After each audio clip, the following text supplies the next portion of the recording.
എല്ലാവർക്കും നമസ്കാരം.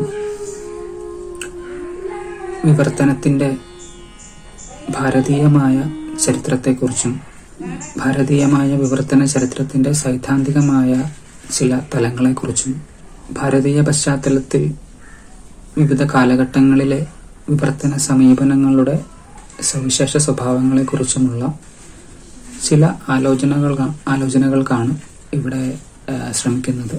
ആദ്യമായി ഭാരതീയ പശ്ചാത്തലത്തിൽ വിവർത്തനം എന്നത് എങ്ങനെയാണ് മനസ്സിലാക്കപ്പെട്ടിരുന്നത്, വിവർത്തനം എന്നതിന്റെ അർത്ഥം ഭാരതീയമായ കോണ്ടെക്സ്റ്റിൽ എന്തായിരുന്നു എന്നുള്ള ഒരു ആലോചനയിൽ നിന്ന് തുടങ്ങാമെന്ന് കരുതുന്നു. അനുവാദ് എന്ന പദമാണ് ഭാരതീയമായ ഒരു കോണ്ടെക്സ്റ്റില് വിവർത്തനം എന്നതിന് തത്തുല്യമായി ഉപയോഗിക്കപ്പെട്ടു വന്നിരുന്നത്. സംസ്കൃതത്തിലെ ഒരു മൂലപദമാണ് അനുവാദ് എന്നത്. പല പ്രാദേശിക ഭാരതീയ ഭാഷകളിലും ഈ പദത്തിന് വേരോട്ടമുണ്ട്. പല പ്രാദേശിക ഭാഷകളുടെയും പദസമ്പത്തിന്റെ ഭാഗമാണ്. ഇതേ അർത്ഥത്തിൽ തന്നെ ഈ പദം ഉപയോഗിക്കപ്പെട്ടു വരുന്നുണ്ട്. അനുവാദ് എന്ന ഈ പദത്തിന്റെ സംസ്കൃതത്തിലുള്ള മൂലാർത്ഥം എന്നത് തുടർന്ന് പറയുക അല്ലെങ്കിൽ ശേഷം പറയുക എന്നുള്ളതാണ്. ഒരു കാര്യം പറഞ്ഞതിന്റെ തുടർച്ചയായിട്ട് പറയുക, അതിനുശേഷം പറയുക. ഈ വാക്കിന്റെ മൂലാർത്ഥത്തെ നമുക്ക് വേണമെങ്കിൽ വിശദീകരണം എന്ന അർത്ഥത്തിലുള്ള ആവർത്തനം എന്ന് പറയാം. അനുവാദ് എന്നാൽ വിശദീകരണത്തിന് വേണ്ടിയുള്ള, വിശദീകരണം ലക്ഷ്യമാക്കിയുള്ള ഒരു ആവർത്തനമാണ്. അപ്പോൾ ഈ ആവർത്തനം ഒന്നിന്റെ തുടർച്ചയായി അതിനെ വികസിപ്പിച്ചുകൊണ്ട് അതിനെ കൂടുതൽ വ്യക്തമാക്കിക്കൊണ്ട് നടത്തുന്ന ഈ ആവർത്തനമാണ് ഭാരതീയ പശ്ചാത്തലത്തിൽ വിവർത്തന സങ്കല്പത്തിന്റെ കേന്ദ്രമായിട്ട് വർത്തിച്ചിരുന്നത്. വിവർത്തനം അല്ലെങ്കിൽ അനുവാദ് എന്നതിനുള്ള ഈ അർത്ഥം പാശ്ചാത്യമായ വിവർത്തന സങ്കല്പങ്ങളിൽ നിന്ന് ഭിന്നമായി നിൽക്കുന്ന ഒന്നാണ് എന്നതും ശ്രദ്ധേയമാണ്. ലാറ്റിനിൽ നിന്ന് ഡിറൈവ് ചെയ്തിട്ടുള്ള വിവർത്തനത്തിന്റെ ഇംഗ്ലീഷ് പദമായ ട്രാൻസ്ലേഷൻ എന്നത് ഈ അനുവാദിൽ നിന്ന് വ്യത്യസ്തമായിട്ട് മറ്റൊരു തരം ബന്ധത്തെയാണ് സൂചിപ്പിക്കുന്നത്. അനുവാദ് എന്നത് മുമ്പ് സൂചിപ്പിച്ചതുപോലെ ഒന്നിന് ശേഷം പറയുന്ന മറ്റൊരു കാര്യമാണ്, അല്ലെങ്കിൽ ഒന്നിന്റെ തുടർച്ചയാണ്. അതിൽ കാലത്തിന് വലിയ പ്രാധാന്യമുണ്ട്. കാലത്തിൽ സംഭവിക്കുന്ന ഒന്നാണ്, കാലത്താൽ നിർണയിക്കപ്പെടുന്ന ഒന്നാണ് അനുവാദ് എന്ന ഭാരതീയ അർത്ഥത്തിലുള്ള വിവർത്തനം. അതേസമയം ലാറ്റിൻ മൂലമുള്ള ഇംഗ്ലീഷ് ട്രാൻസ്ലേഷൻ എന്നത് ഒരുതരം സ്ഥാനാന്തരത്തെയാണ് സൂചിപ്പിക്കുന്നത്. അതായത് ക്യാരിയിങ് അക്രോസ് ആണ്. ഒരു സ്പേസിൽ നിന്ന് മറ്റൊരു സ്പേസിലേക്കുള്ള സ്ഥാനചലനമാണ് ട്രാൻസ്ലേഷൻ. അവിടെ കാലമല്ല, സ്ഥലമാണ് ഈ വ്യതിയാനത്തിന്റെ ഒരു കേന്ദ്രമായിട്ട്, അതിന്റെ പ്രേരകമായിട്ട്, അതിന്റെ ഒരു ഫ്രെയിമായിട്ട് വർത്തിക്കുന്നത്. അപ്പോൾ ഈ ഒരു വ്യത്യാസം ഈ രണ്ട് പാരമ്പര്യങ്ങളും തമ്മിലുണ്ടെന്ന് പറയാം. അതുപോലെ തന്നെ പാശ്ചാത്യമായ വിവർത്തന സങ്കല്പം ബൈബിളിലെ ഏദന്റെ നഷ്ടം, അതുപോലെ ബാബേൽ ഗോപുരത്തിന്റെ തകർച്ചയ്ക്ക് ശേഷമുള്ള ചിതറൽ, അങ്ങനെയുള്ള ഒരുതരം സ്ഥാനനഷ്ടവുമായിട്ട്, സ്വർഗനഷ്ടവുമായിട്ട്, അല്ലെങ്കിൽ നാടുകടത്തപ്പെടലുമായിട്ട് ബന്ധപ്പെട്ട് നിൽക്കുന്ന ഒരു സങ്കല്പനമാണ്.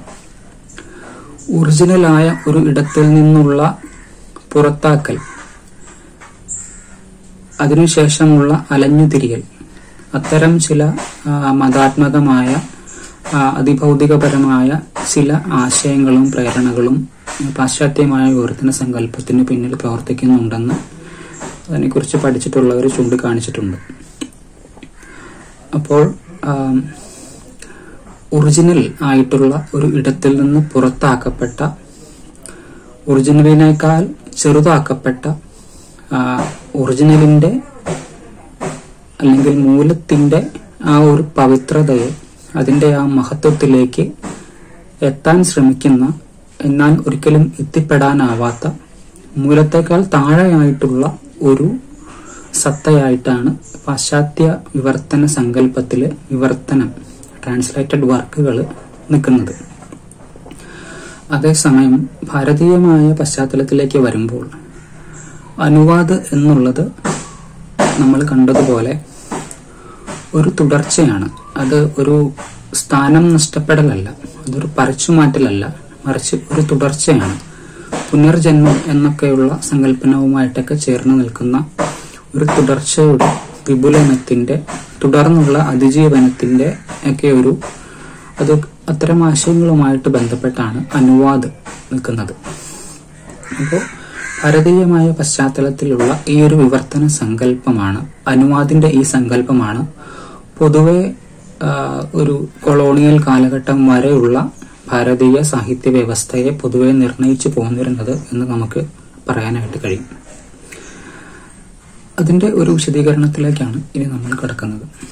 പൊതുവെ ഭാരതീയ ഇതിഹാസ കാവ്യങ്ങളുടെയും അതുപോലെ പുരാണ കഥകളുടെയും ഒക്കെ പലതരത്തിലുള്ള വേർഷനുകളും അവയുടെ വിവർത്തനങ്ങളും അവയുടെ പുനരാഖ്യാനങ്ങളും പലതരത്തിലുള്ള അവയുടെ തുടർച്ചകളുമൊക്കെയാണ് കൊളോണിയൽ കാലഘട്ടം വരെയുള്ള നമ്മുടെ ഭാരതീയ സാഹിത്യത്തെ വലിയൊരളവിൽ നിർണയിച്ചു പോന്നിട്ടുള്ളത്.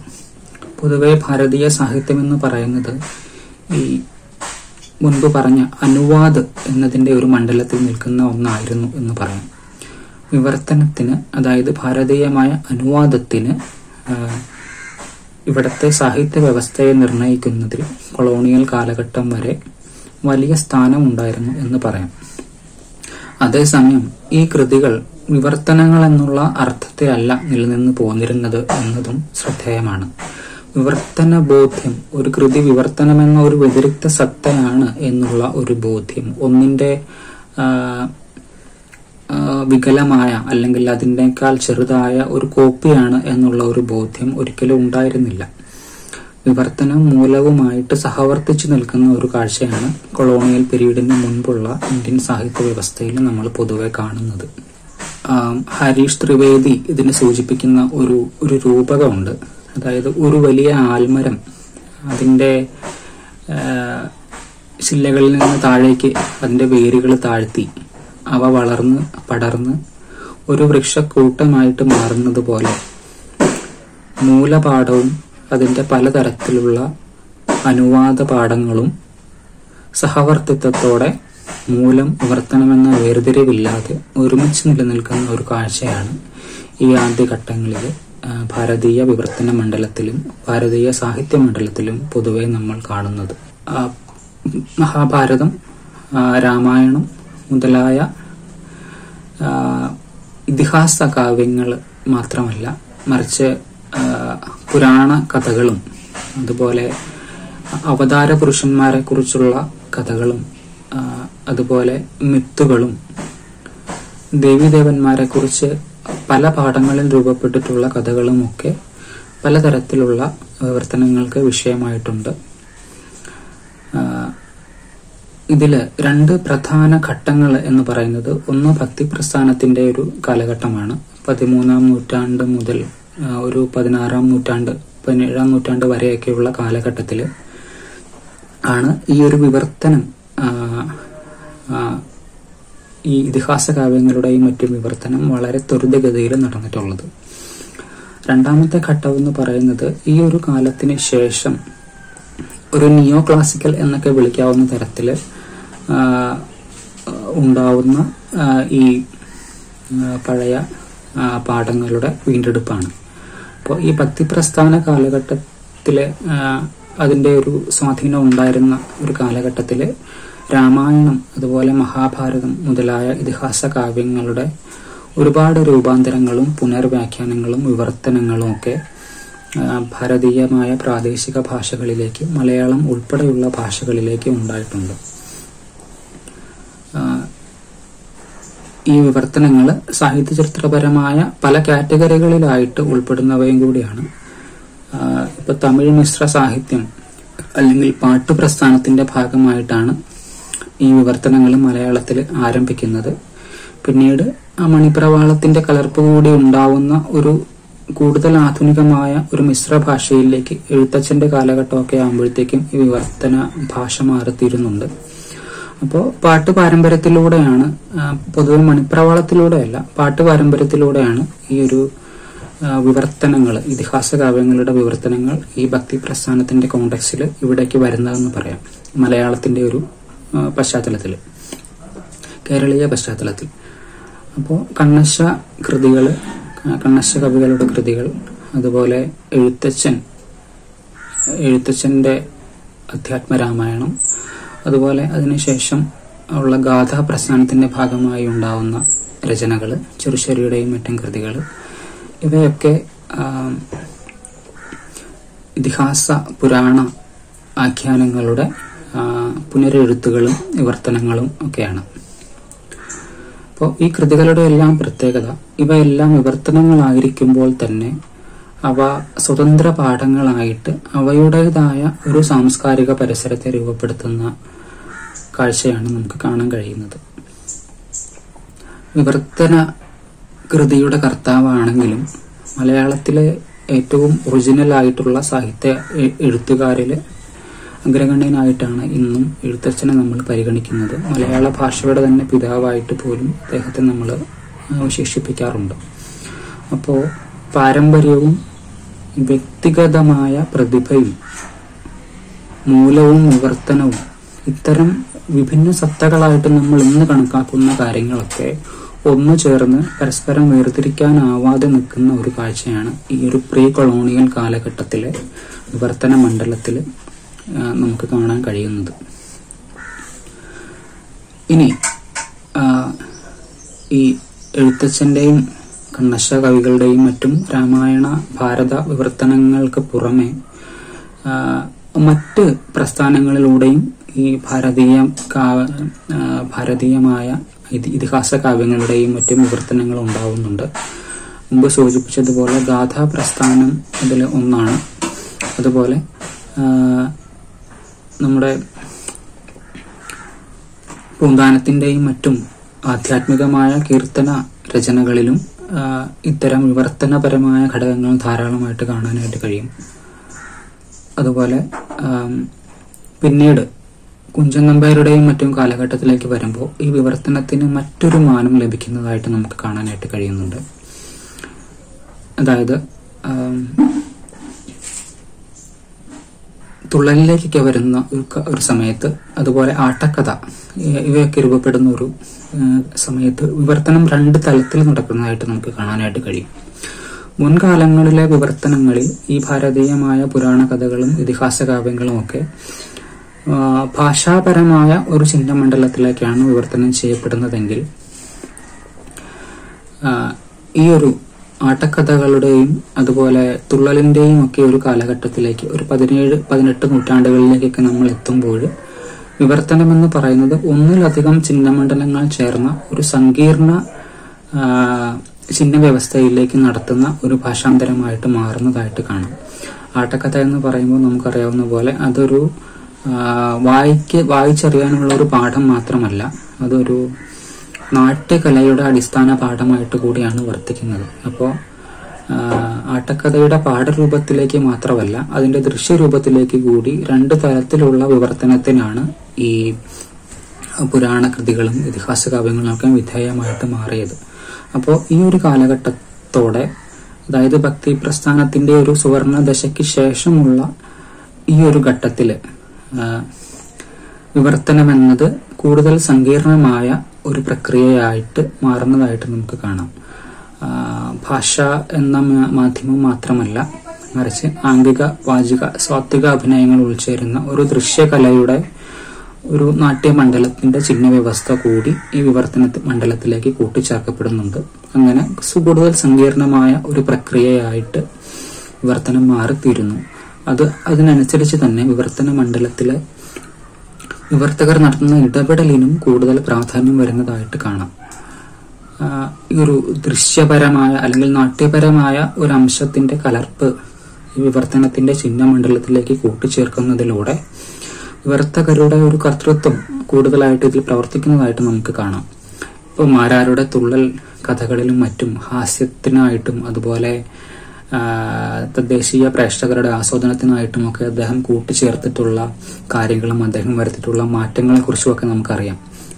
അപ്പൊ ഇതെല്ലാം ഈ ഒരു വിവർത്തന പ്രക്രിയയിൽ കൂടുതലായിട്ടുള്ള കർത്തൃപരമായ ഇടപെടലുകൾ സംഭവിക്കുന്ന ഒരു കാലഘട്ടം കൂടിയാണ് എന്ന് നമുക്ക് പറയാനായിട്ട് കഴിയും. അപ്പോ അതേസമയം തന്നെ ഈ കാര്യങ്ങളെല്ലാം തന്നെ ഒരു പാട്ട് പ്രസ്ഥാനത്തിന്റെ തുടർച്ചയായിട്ട് ഒരു മലയാളിത്വം എന്നൊക്കെ നമുക്ക് പറയാവുന്ന മലയാളത്തിന്റെ ഒരു തദ്ദേശീയമായ ഒരു തലത്തോട് ചേർന്ന് നിൽക്കുന്ന അനുവാദ പ്രവർത്തനങ്ങളാണ് എന്നതും ശ്രദ്ധേയമാണ്. മണിപ്രവാളത്തിലേക്ക് നമ്മൾ നോക്കുകയാണെങ്കിൽ മണിപ്രവാളം ഈ രീതിയിലുള്ള ഒരു വിവർത്തന പരത പുലർത്തുന്നത് കുറവായിരുന്നു എന്ന് കാണാനായിട്ട് കഴിയും. പ്രത്യേകിച്ച് ആദ്യകാല ശുദ്ധ മണിപ്രവാള കൃതികൾ പരിശോധിക്കുകയാണെങ്കിൽ അവയിലൊന്നും തന്നെ ഈ തരത്തിലുള്ള പാട്ടുപ്രസ്ഥാനത്തിൽ നമ്മൾ കാണുന്നത് പോലെയുള്ള ഒരു അനുവാദത്തിന്റെ ഒരു പശ്ചാത്തലം നമുക്ക് കാണാനായിട്ട് കഴിയുകയില്ല. മണിപ്രവാള കൃതികൾ പലതും തദ്ദേശീയമായ ഒരു പരിസരത്തെയും സൗന്ദര്യബോധത്തെയും നർമ്മത്തെയും ഒക്കെ കേന്ദ്രമാക്കി രൂപപ്പെടുത്തിയിട്ടുള്ളവയായിരുന്നു. ഇപ്പോൾ അച്ചീചരിതങ്ങളാവട്ടെ, ഇപ്പൊ ഉണ്ണിച്ചെരുദേവി, ഉണ്ണിയാടി ചരിതങ്ങളൊക്കെ അത്തരം കൃതികളും വൈശിക തന്ത്രമായാലും ചന്ദ്രോത്സവമായാലും ഒക്കെ തന്നെ അവയൊന്നും ഏതെങ്കിലും ഒരു പുരാണ അല്ലെങ്കിൽ ഒരു ഇതിഹാസ കാവ്യത്തിന്റെ അനുവാദം എന്നുള്ള തലത്തിൽ വന്നിട്ടുള്ളവയല്ല. മറിച്ച് അവയെല്ലാം ഒരു സ്വതന്ത്രമായി വേറിട്ട് നിൽക്കുന്ന ഒരു അഭിരുചിയുടെ ആവിഷ്കാരമാണ്. അപ്പോ അനുവാദത്തിന്റെ ഒരു പൊതുവായ ധാരയിൽ നിന്ന് ഒന്ന് വിട്ടു നിൽക്കുന്ന ഒരു സ്വതന്ത്ര ധാര പോലെയായിരുന്നു ഈ മണിപ്രവാള, പ്രത്യേകിച്ച് ആദ്യകാല മണിപ്രവാള കൃതികൾ മലയാളത്തിൽ വർത്തിച്ചിരുന്നത് എന്ന് നമുക്ക് വേണമെങ്കിൽ പറയാം. അതിന് ഒരു മാറ്റം വരുന്നത് പിന്നീട് ഈ മണിപ്രവാളം മറ്റ് പാട്ട് പാരമ്പര്യമായിട്ടൊക്കെ കലർന്ന് ഒരു എഴുത്തച്ഛന്റെ കാലഘട്ടത്തിലേക്കൊക്കെ എത്തുമ്പോഴത്തേക്കുമാണ് മണിപ്രവാളത്തിന്റെ ആ ഒരു ഘടന, ഈ ഒരു അനുവാദം എന്ന് പറയുന്ന ഒരു വിഷയത്തെ ഉൾക്കൊള്ളുന്ന രീതിയിലേക്ക് കൂടുതൽ വിപുലമാകുന്നത് എന്ന് നമുക്ക് വേണമെങ്കിൽ പറയാം. ആദ്യകാല മണിപ്രവാള കാവ്യങ്ങൾ പലതും ഈ ഒരു അനുവാദ ധാരയുടെ ഭാഗമായിരുന്നില്ല എന്ന് തന്നെയാണ് നമുക്ക് പരിശോധിക്കുമ്പോൾ മനസ്സിലാവുന്നത്. അതേസമയം തന്നെ മറ്റ് തരത്തിൽ ഉള്ളടക്കത്തിന്റെ തലത്തിലല്ലാതെ മറ്റ് ഘടനാപരമായ തലത്തില് ഈ ഒരു വിവർത്തനത്തെ ഉൾക്കൊള്ളുന്ന ഒന്നായിരുന്നു മണിപ്രവാളം എന്നതും ശ്രദ്ധേയമാണ്. അത് സന്ദേശകാവ്യങ്ങൾ പരിശോധിക്കുമ്പോൾ നമുക്ക് മനസ്സിലാവുന്ന ഒരു കാര്യമാണ്. സന്ദേശകാവ്യങ്ങൾ നമുക്കറിയാവുന്നതുപോലെ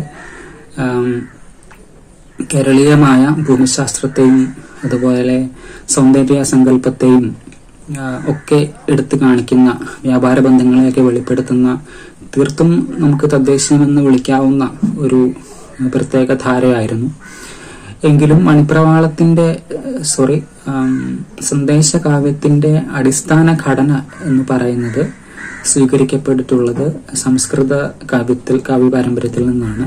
കാളിദാസന്റെ മേഘസന്ദേശത്തിന്റെ ഘടനയാണ് പൊതുവെ സന്ദേശകാവ്യങ്ങളിൽ നമ്മൾ കാണുന്നത്. അത്തരത്തിൽ പറയുമ്പോൾ ഘടനാപരമായ ഒരു അനുവാദം, സാഹിത്യ രൂപപരമായ ഒരു അനുവാദ പ്രക്രിയ ഈ സന്ദേശകാവ്യത്തിൽ നടക്കുന്നുണ്ട് എന്ന് നമുക്ക് പറയാം. ഉള്ളടക്കത്തിന്റെയും ആവിഷ്കാരത്തിന്റെയും ഒക്കെ തലത്തില്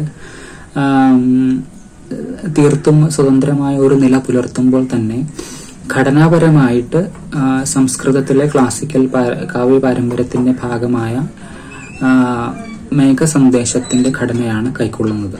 അപ്പോൾ അനുവാദം എന്ന് പറയുന്നത് സന്ദേശകാവ്യ പ്രസ്ഥാനത്തിലും പ്രവർത്തിക്കുന്നുണ്ട്. അപ്പോൾ ആദ്യകാല മണിപ്രവാള കാവ്യങ്ങളിലെ ഈ ഒരു വിവർത്തന ധാര എങ്ങനെ പ്രവർത്തിച്ചു എന്നതിന്റെ ഒരു സൂചനയായിട്ട് ഘടനാപരമായ ഈ ഒരു പ്രത്യേകത നമുക്ക് എടുത്തു കാണിക്കാമെന്ന് തോന്നുന്നു.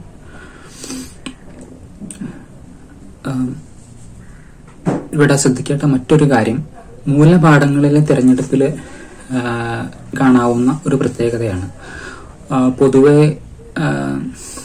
പാട്ട് പ്രസ്ഥാനത്തിന്റെ ഭാഗമായി ഉണ്ടായ വിവർത്തനങ്ങളിലും എഴുത്തച്ഛന്റെ മറ്റും വിവർത്തന കൃതികളിലുമൊക്കെ മൂലപാഠങ്ങളായി വർത്തിക്കുന്നത് രാമായണം അല്ലെങ്കിൽ മഹാഭാരതം മുതലായ കാര്യങ്ങളും ഭാഗവതം അതുപോലെ പുരാണ കഥകൾ എന്നിവയൊക്കെയാണ്. എങ്കിലും സന്ദേശകാവ്യത്തിലേക്ക് വരുമ്പോൾ ഈ ഒരു ആധ്യാത്മികമായ ഒരു രചനാ ലോകത്തിന് പുറമെ സ്വതന്ത്ര കാവ്യപ്രതിഭയുടെ ആവിഷ്കാരമായ കാവ്യങ്ങളും മൂലപാഠത്തിന്റെ പദവി കൈവരിക്കുന്നുവെന്ന് കാണാം. സന്ദേശകാവ്യങ്ങൾ മുമ്പ് സൂചിപ്പിച്ചതുപോലെ കാളിദാസന്റെ കാവ്യത്തെയാണ് പിന്തുടരുന്നത്. അതിന്റെ ഘടനാപരമായിട്ട് അതിനെയാണ് മൂലമായിട്ട് സ്വീകരിക്കുന്നത്. അങ്ങനെ വരുമ്പോൾ സന്ദേശകാവ്യങ്ങളിലാണ് മൂലപാഠം എന്നുള്ള നിലയിൽ ഇതിഹാസേതരമായിട്ടുള്ള കാവ്യങ്ങൾ ഒരു പദവി കൈവരിച്ചിട്ടുള്ളത് എന്ന് കാണാം. മറ്റ് കാവ്യങ്ങളിലെല്ലാം ഒരുതരം ആധ്യാത്മികമായിട്ടുള്ള ഒരു ഉന്നത പരിവേഷം കൈവരിക്കുന്ന കൃതികളാണ് മൂലമായിട്ട് വർത്തിക്കുന്നതെങ്കിൽ സന്ദേശകാവ്യങ്ങളിലെ വിവർത്തനം എന്നുള്ള നിലയിൽ അവയെ പരിഗണിക്കുമ്പോൾ, ഘടനാപരമായ വിവർത്തന സാധ്യതകളെ മുൻനിർത്തി സന്ദേശകാവ്യങ്ങളെ പരിഗണിക്കുമ്പോൾ അവയുടെ മൂലപാഠത്തിന്റെ തിരഞ്ഞെടുപ്പ് വളരെ സവിശേഷമാണെന്ന് കാണാം. കാരണം സാഹിത്യ പ്രതിഭ അല്ലെങ്കിൽ വ്യക്തിഗത സാഹിത്യ പ്രതിഭയിൽ ഊന്നി നിൽക്കുന്ന ഒരു മികവിനെയാണ് അവിടെ മൂലപാഠത്തിൽ നമുക്ക് കാണാനായിട്ട് കഴിയുന്നത്. ഐതിഹാസികമായ ഒരു ആധ്യാത്മിക പരിവേഷത്തിലേക്കാൾ ഉപരി കാളിദാസൻ എന്ന കവിയുടെ ഒരു പ്രതിഭ, അദ്ദേഹത്തിന്റെ നവീനതയാണ് ഇവിടെ മൂലപാഠത്തിന്റെ ഒരു വലിയ ഗുണമായിട്ട് നമുക്ക് എടുത്തു കാണിക്കാൻ പറ്റുന്നത്. അപ്പൊ മൂലപാഠത്തിന്റെ തിരഞ്ഞെടുപ്പില് അക്കാലത്തെ മറ്റ് കൃതികളിൽ നിന്നുള്ള ഒരു വലിയ വ്യത്യാസം ഈ ഒരു സന്ദേശകാവ്യത്തിന്റെ വിവർത്തന പരതയിൽ നമുക്ക് കാണാനായിട്ട് കഴിയും എന്ന് വേണമെങ്കിൽ പറയാം.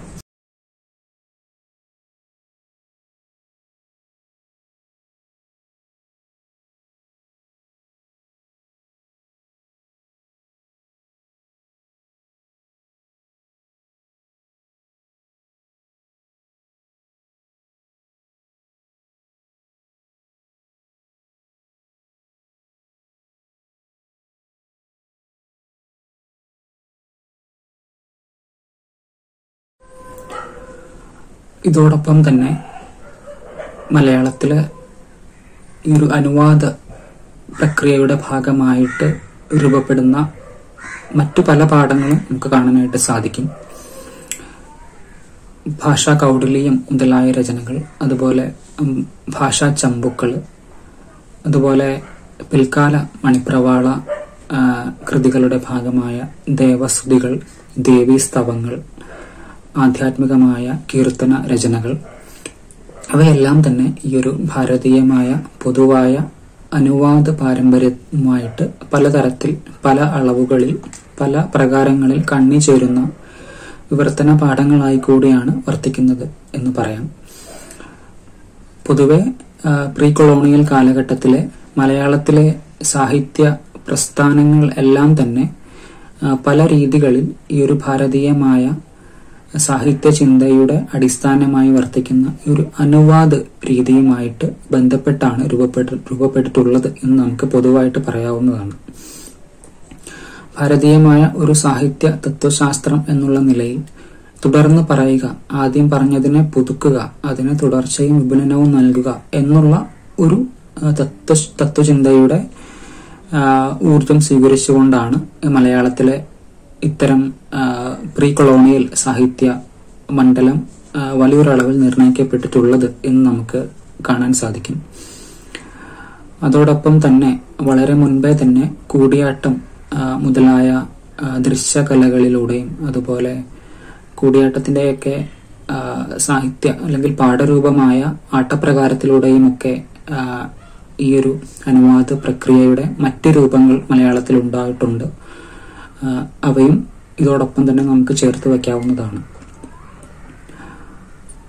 പൊതുവെ പാശ്ചാത്യമായിട്ടുള്ള സാഹിതീയ അല്ലെങ്കിൽ വിവർത്തന സങ്കല്പത്തിൽ നിന്ന് വിഭിന്നമായിട്ടാണ് ഭാരതീയ പശ്ചാത്തലത്തിൽ മലയാളം ഉൾപ്പെടെയുള്ള ഭാഷകളിലെ സാഹിതീയ മണ്ഡലത്തിന്റെ രൂപപ്പെടൽ ഉണ്ടായിട്ടുള്ളത്. അവ വിവർത്തനപരമായിട്ടുള്ള അല്ലെങ്കിൽ അനുവാദ രൂപത്തിലുള്ള ഒരു സാഹിത്യ പരിണാമത്തിന്റെ ഉദാഹരണങ്ങളായിട്ട്, അതിന്റെ ഭാഗങ്ങളായിട്ട്, ഘടകങ്ങളായിട്ടാണ് രൂപപ്പെട്ടിട്ടുള്ളത് എന്ന് പറയാം. കൊളോണിയൽ ആധുനികതയുടെ കാലഘട്ടത്തോടു കൂടി ഭാരതീയമായ ഈ വിവർത്തന ആദർശത്തിന്റെ ഈ ഒരു അനുവാദ പാരമ്പര്യത്തിന്റെ ഒരു ധാരയ്ക്ക് ഒരു മാറ്റവും പരിണാമവും ഒക്കെ സംഭവിക്കുന്നതായിട്ട് നമുക്ക് കാണാം. പാശ്ചാത്യമായ പുതിയ വിവർത്തന ആദർശങ്ങളും വിവർത്തനപരമായ തത്വചിന്തയും വിവർത്തന മാനദണ്ഡങ്ങളും ഈ കാലഘട്ടത്തിൽ അവതരിപ്പിക്കപ്പെട്ടതോടുകൂടി ഭാരതീയമെന്ന് വിളിക്കാവുന്ന വിവർത്തന ആദർശത്തിന് മാറ്റങ്ങൾ സംഭവിക്കുകയും അവ പകരം വയ്ക്കപ്പെടുകയും ചെയ്തിട്ടുണ്ട്. 19-ാം നൂറ്റാണ്ടിലും 20-ാം നൂറ്റാണ്ടിന്റെ ആദ്യ വർഷങ്ങളിലുമൊക്കെ ഭാരതീയമായ അനുവാദ പാരമ്പര്യത്തിന്റെ തുടർച്ച എന്ന് വിശേഷിപ്പിക്കാവുന്ന രചനകൾ മലയാളത്തിലുമൊക്കെ ഉണ്ടാവുന്നുണ്ട് എങ്കിൽ പോലും അവ ആദ്യകാല അനുവാദ രചനകൾക്ക് തുല്യമായ ഒരു സ്ഥിതിയിലല്ല നിലകൊള്ളുന്നത് എന്ന് കാണാം. നിയോ ക്ലാസിക്കൽ പ്രസ്ഥാനത്തിന്റെ ഭാഗമായി 19ാം നൂറ്റാണ്ടിലും മറ്റും മലയാളത്തിൽ ഉണ്ടായിട്ടുള്ള കാവ്യരചനകളൊക്കെ തന്നെയും ഘടനാതലത്തിലാണ് പൊതുവെ ഈ ഒരു അനുവാദ പാരമ്പര്യത്തെ നിലനിർത്തുന്നത് എന്ന് കാണാം. ഉള്ളടക്കത്തിന്റെയും കഥാപാത്രങ്ങളുടെയും ഒക്കെ തലത്തിൽ ഒരുതരം സ്വാതന്ത്ര്യം അല്ലെങ്കിൽ ഒരുതരം പുതുമ അല്ലെങ്കിൽ നവീനത, ഒരു വിച്ഛേദം ഇവ പ്രകടമാക്കുന്നുണ്ട്. ഈ കാലയളവിലെ കൃതികളിൽ അനുവാദ പാരമ്പര്യത്തിന്റെ ഭാഗമായി നിൽക്കുന്നതോടൊപ്പം തന്നെ അവയിൽ നിന്നുള്ള അകലവും കൂടി ഈ കൃതികൾ അടയാളപ്പെടുത്തുന്നുണ്ട്. ഘടനാതലത്തിലാണ് ഈ കൃതികളിൽ ഒരു അനുവാദ സ്വഭാവം, ഭാരതീയ അർത്ഥത്തിലുള്ള അനുവാദ സ്വഭാവം സന്നിഹിതമാകുന്നത് എന്ന് പറയാം. ഉദാഹരണമായി ഉള്ളൂരിന്റെയും മറ്റും മഹാകാവ്യങ്ങളും കേരളവർമ്മയുടെ മയൂര സന്ദേശം മുതലായ നിയോ ക്ലാസിക്കൽ കൃതികളും ഒക്കെ തന്നെ ക്ലാസിക്കൽ പാരമ്പര്യവുമായിട്ടുള്ള അവയുടെ ബന്ധം ഘടനാപരമായ തലത്തിൽ മാത്രമാണ് നിലനിർത്തുന്നത്.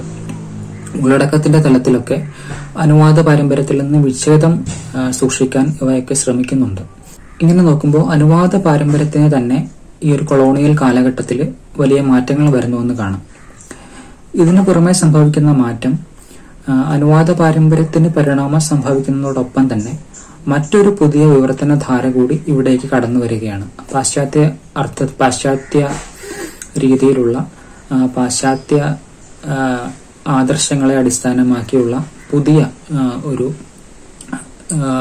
കൊളോണിയൽ എന്ന് വിശേഷിപ്പിക്കാവുന്ന പുതിയ വിവർത്തന ആദർശം ഇവിടേക്ക് കടന്നു വരികയാണ്.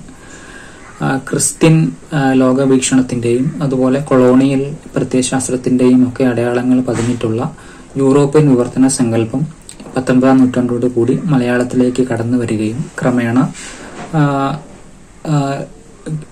മലയാളത്തിലെയും ഒപ്പം മറ്റ് ഭാരതീയ ഭാഷകളിലെയും ഒക്കെ ഏറ്റവും പ്രധാനപ്പെട്ട വിവർത്തന ആദർശമായിട്ട് മാറിത്തീരുകയും ചെയ്തു. ക്രമേണ ഈ അനുവാദ പാരമ്പര്യം പിൻവാങ്ങുകയും ഈ കൊളോണിയൽ അധിനിവേശത്തിന്റെ ഭാഗമായി കടന്നു വന്ന പുതിയ വിവർത്തന ആദർശങ്ങൾക്ക് മേൽക്കൈ ലഭിക്കുകയും ചെയ്തു എന്ന് പറയാം.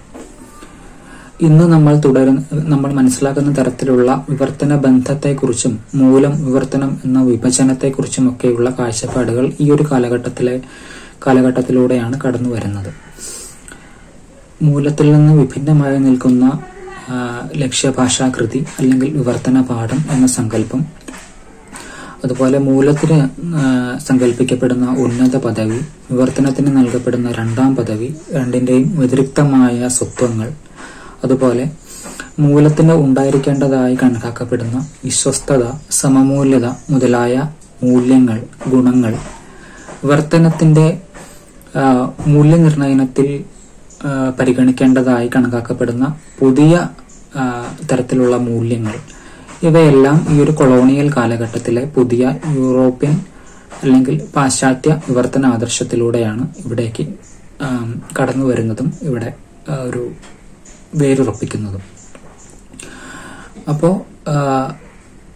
സമമൂല്യത, വിശ്വസ്തത മുതലായ പുതിയ മൂല്യങ്ങളെ അടിസ്ഥാനമാക്കുന്ന മൂലവിവർത്തനം എന്ന ദ്വന്ദ്വാത്മകതയിൽ അടിസ്ഥാനമാക്കിയ പുതിയ വിവർത്തന സങ്കല്പം വേരുറപ്പിച്ചതോടുകൂടി മലയാളത്തിലെ വിവർത്തന മണ്ഡലത്തെയും അതുപോലെ പൊതുവെ സാഹിത്യ മണ്ഡലത്തെയും ഇത് പുതിയ രീതിയിൽ പൊളിച്ചെഴുതുന്നതായിട്ട് കാണാം. മുൻകാലങ്ങളിലെ അനുവാദ കൃതികളെ കുറിച്ചുള്ള ഒരു പുനർമൂല്യനിർണയം കൂടി ഇതിന്റെ ഭാഗമായിട്ട് ഈ പ്രാദേശിക ഭാഷകളിൽ സംഭവിക്കുന്നുണ്ട്. ഇതിനൊരു ഉദാഹരണമാണ് എഴുത്തച്ഛന്റെ അധ്യാത്മരാമായണം വിവർത്തനത്തെക്കുറിച്ചുള്ള AR രാജരാജവർമ്മയുടെ ഒരു പരാമർശം.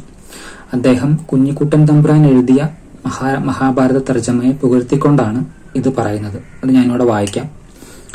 പ്രകൃത്യാനുപ്രകൃതമായി വരുന്ന അനേകം ആനുഷംഗിക വിഷയങ്ങളെ എല്ലാം തള്ളിക്കളഞ്ഞ് അനുസ്യൂതമായ കുരുപാണ്ഡവ കഥയെ മാത്രം അടിസ്ഥാനപ്പെടുത്തി വാലും തലയും ഇല്ലാത്ത ഏതാനും പദ്യങ്ങളെ കൊണ്ട് ഒരു ഭാരത സംഗ്രഹം ഭാഷയിൽ ചെയ്ത വകയ്ക്ക് എഴുത്തച്ഛനെ നാം എത്രയോ കൊണ്ടാടുന്നു. ഇതേവരെ കൊണ്ടാടിയതൊന്നും പോരാ, ഇനി ചില സ്മാരകവും മറ്റും വേണം പോലും. ഈ സ്ഥിതിക്ക് ഒരക്ഷരം പോലും വിടാതെ ആ ഗ്രന്ഥത്തെ സ്വഭാഷയിൽ തീർത്ത കുഞ്ഞിക്കുട്ടൻ തമ്പുരാന് കേരളീയർ ശിരസാ വഹിച്ചാലും മതിയാകുമോ? ഇതാണ് രാജരാജവർമ്മയുടെ അഭിപ്രായം. അപ്പൊ ഇവിടെ നമുക്ക് മനസ്സിലാവുന്ന ഒരു കാര്യം, സ്വതന്ത്രമായ അനുവാദം എന്ന നിലയിലുള്ള എഴുത്തച്ഛന്റെ പാഠം ഈ ഒരു ആധുനികതയുടെ കാലഘട്ടത്തിൽ ഒരു വികലമായ വിവർത്തന പാഠമായിട്ടാണ് കണക്കാക്കപ്പെടുന്നത്. അതുപോലെ പുതിയ വിവർത്തന ആദർശപ്രകാരം നിർവഹിച്ചിട്ടുള്ള പുതിയ ഇതിഹാസ വിവർത്തനങ്ങൾ, കുഞ്ഞിക്കുട്ടൻ തമ്പുരാന്റെയും മറ്റും വിവർത്തനങ്ങൾ ശരിയായ വിവർത്തനങ്ങളായിട്ട് കണക്കാക്കപ്പെടുകയും ചെയ്യുന്നു. ഇതോടൊപ്പം തന്നെ ഇവിടെ മനസ്സിലാവുന്ന മറ്റൊരു കാര്യം, മൂലം വിവർത്തനം എന്ന പേരിലുള്ള ഒരു കൃത്യമായ വിഭജനം ഇവിടെ നമുക്ക് കാണാനാകുന്നുണ്ട്. എഴുത്തച്ഛന്റെ കാലഘട്ടത്തിൽ അങ്ങനെ ഒരു വിഭജനം ഉണ്ടായിരുന്നില്ല. മൂലവും വിവർത്തനവും ഒരേ കൃതിയിൽ സന്നിഹിതമാകുന്ന ഒരു സാഹചര്യമായിരുന്നു എങ്കിൽ ഇവിടെ ARന്റെ ഈ അഭിപ്രായത്തിൽ കുഞ്ഞിക്കുട്ടൻ തമ്പുരാന്റെ വിവർത്തനം എന്നത് വിവർത്തന പാഠം ഒരു കൃത്യമായ വ്യതിരിക്തമായ വിവർത്തന പാഠം എന്ന നിലയിലാണ് ശ്ലാഘനീയത കൈവരിക്കുന്നത് എന്ന് കാണാം. അതുപോലെ ഈ ഒരു വ്യതിരിക്തത ഇല്ലാത്തതിന്റെ പേരിലാണ് എഴുത്തച്ഛന്റെ വിവർത്തന പാഠത്തെ AR രാജരാജവർമ്മ വില കുറച്ച് കാണുന്നത്. അപ്പോ ഇത് ഈ ഒരു കാലഘട്ടത്തില് പുതിയ വിവർത്തന ആദർശത്തിന്റെ വരവിൽ സംഭവിച്ചിട്ടുള്ള സാഹിത്യ ചിന്താപരമായിട്ടും സാംസ്കാരികമായിട്ടും സംഭവിച്ച ഒരു വലിയ വ്യതിയാനത്തിന്റെ ഒരു സൂചനയാണ് ARന്റെ ഈ ഒരു പ്രസ്താവന. ഇതിലൂടെ നമുക്ക് മനസ്സിലാവുന്ന ഒരു പ്രധാനപ്പെട്ട കാര്യം, ഭാരതീയമായ അനുവാദ പാരമ്പര്യം തന്നെയും ഈ പുതിയ പാശ്ചാത്യമായ വിവർത്തന പാരമ്പര്യത്തിന്റെ വിവർത്തന ആദർശത്തിന്റെ വെളിച്ചത്തിൽ പുനർവിചിന്തനം ചെയ്യപ്പെടുകയും ഒരു പുതിയ മൂല്യനിർണ്ണയത്തിന് വിധേയമാക്കപ്പെടുകയും അതിന്റെ ഫലമായി അവ തള്ളിക്കളയപ്പെടുകയും ചെയ്യുന്നതായിട്ടാണ് നമുക്ക് മനസ്സിലാവുന്നത്. അതിന്റെ സ്ഥാനത്ത് കൂടുതൽ സത്യാത്മകമായ അല്ലെങ്കിൽ കൂടുതൽ ആധികാരികമായ അല്ലെങ്കിൽ കൂടുതൽ ആധുനിക വ്യക്തിക്ക് കൂടുതൽ യോജിക്കുന്ന അറിവിന്റെ തലത്തിലും ഒക്കെ മുന്നിട്ട് നിൽക്കുന്ന ഒരു പുതിയ ഒരു വിവർത്തന വ്യവഹാരം എന്നുള്ള നിലയിൽ പാശ്ചാത്യമായിട്ടുള്ള വിവർത്തന ചിന്തയെ, വിവർത്തന ആദർശത്തെ സ്വീകരിക്കുകയും ചെയ്യുന്നതായിട്ടാണ് നമുക്ക് മനസ്സിലാവുന്നത്. അപ്പോൾ 19ാം നൂറ്റാണ്ടോട് കൂടിയാണ് ഈ ഒരു മാറ്റം ഉണ്ടാവുന്നത്. ഇത് സാഹിത്യപരമായിട്ടുള്ള ഇടപെടലുകൾ സാധ്യമായിരുന്ന അക്കാലത്തെ ഭാഷകളിലൊക്കെ തന്നെയും ഇത്തരം മാറ്റങ്ങൾ ഉണ്ടായിട്ടുണ്ട്. കൊളോണിയൽ ആധുനികതയുടെ ഭാഗമായിട്ട് വിവർത്തന മണ്ഡലം പൊതുവെ പുനർനിർണയിക്കപ്പെടുകയും അതിന്റെ ഭാഗമായി സാഹിത്യ വ്യവസ്ഥകൾ തന്നെ പുതിയ രീതിയിൽ പുനരാലോചിക്കപ്പെടുകയും ചെയ്യുന്നതായിട്ട് കാണാം. ഇനി നമ്മൾ ചർച്ച ചെയ്യാൻ പോകുന്നത് ഈ ഒരു കാലഘട്ടത്തിലുണ്ടായ ഇത്തരം മാറ്റങ്ങളുടെ പലതരത്തിലുള്ള സൈദ്ധാന്തികമായിട്ടുള്ള തലങ്ങളെക്കുറിച്ചാണ്. ഇവിടെ നമ്മൾ ആദ്യം തന്നെ ശ്രദ്ധിക്കേണ്ട 2 കാര്യങ്ങളുണ്ട്. ഒന്നാമത്തെ കാര്യം പുതിയ തരത്തിലുള്ള പാഠങ്ങളുടെ കടന്നുവരവാണ്. കൊളോണിയൽ കാലഘട്ടത്തിന് മുൻപുള്ള സമയങ്ങളിൽ ഭാരതീയമായിട്ടുള്ള ഒരു സാംസ്കാരിക ഭൂമികയുടെ ഭാഗമായി നിൽക്കുന്ന പാഠങ്ങളാണ് അനുവാദ പ്രക്രിയയിലൂടെ ഇവിടേക്ക് എത്തുന്നത്, ലക്ഷ്യഭാഷകളിലേക്ക് എത്തുന്നത്. അതേസമയം കൊളോണിയൽ കാലഘട്ടത്തിലൂടെ തീർത്തും വ്യത്യസ്തമായ സാംസ്കാരിക മുദ്രകൾ പേറുന്ന പുതിയ പാഠങ്ങളുടെ കടന്നുവരവ് ആരംഭിക്കുകയാണ്. ബൈബിൾ വിവർത്തനം, അതുപോലെ പാശ്ചാത്യ സാഹിത്യ രചനകളുടെയും തത്വചിന്താ രചനകളുടെയും ശാസ്ത്രലേഖനങ്ങളുടെയും ഒക്കെ വിവർത്തനം, അങ്ങനെയുള്ള പുതിയ തരത്തിലുള്ള പാഠങ്ങളുടെ കടന്നുവരവ് അറിവിന്റെയും ലോകവീക്ഷണത്തിന്റെയും സാംസ്കാരികമായ പ്രതികരണ ശേഷിയുടെയും ഒക്കെ തലത്തിൽ വലിയ വ്യതിയാനങ്ങൾ ഉണ്ടാക്കുന്നതായിട്ട് കാണാം. ഇതിന്റെ മറുവശമായിട്ട് ഇതൊരു പുതുമയുടെ ആനയിക്കലിനോടൊപ്പം തന്നെ അധികാരപരമായ ഒരു പ്രക്രിയ എന്ന നിലയിൽ കൂടിയാണ് ഈ ഒരു കൊളോണിയൽ കാലഘട്ടത്തിലെ പുതിയ വിവർത്തന സമീപനം ഇവിടേക്ക് കടന്നു വന്നത്. കൊളോണിയൽ അധികാരത്തിന്റെ വ്യാപനത്തിന്റെ അനേകം ഉപകരണങ്ങളിൽ ഒന്ന് ആയിട്ട് കൂടിയാണ് ബൈബിൾ വിവർത്തനം ഉൾപ്പെടെ പുതിയ വിവർത്തന സമീപനങ്ങളും വിവർത്തന പാഠങ്ങളും ഇവിടേക്ക് എത്തിച്ചേർന്നത്. കൊളോണിയൽ അധികാരത്തിന് ഉൾക്കൊള്ളാനാവുന്ന തരത്തിൽ ലക്ഷ്യ സംസ്കാരങ്ങളെ പരിഭാഷപ്പെടുത്തുന്നതിന് വേണ്ടിയിട്ടും അവയെ ജ്ഞാനപരമായിട്ട് കീഴടക്കുന്നതിന് വേണ്ടിയിട്ടും അതുപോലെ യൂറോപ്പിന്റെ അധികാരത്തെ ജ്ഞാനപരമായും സാംസ്കാരികവുമായുള്ള അധികാരത്തെ ലക്ഷ്യഭാഷയിലെ സമൂഹ മനസ്സിലേക്ക് സ്ഥാപിക്കുന്നതിനും വേണ്ടിയിട്ടുള്ള പലതരത്തിലുള്ള ഉപകരണങ്ങളിൽ ഒന്നായി വിവർത്തനവും ഉപയോഗപ്പെടുത്തുകയുണ്ടായി. അപ്പോൾ കൊളോണിയൽ ആധുനികതയുടെ കാലഘട്ടത്തിലെ പുതിയ വിവർത്തന ആദർശത്തിന്റെ കടന്നുവരവ് അധികാരബദ്ധമായി നിൽക്കുന്ന ഒരു കാര്യം തന്നെയായിരുന്നു. അതിനെക്കുറിച്ച് പോസ്റ്റ് കൊളോണിയൽ വിവർത്തന ചിന്തകരും പഠിതാക്കളും ധാരാളം ചർച്ചകൾ നടത്തിയിട്ടുണ്ട്.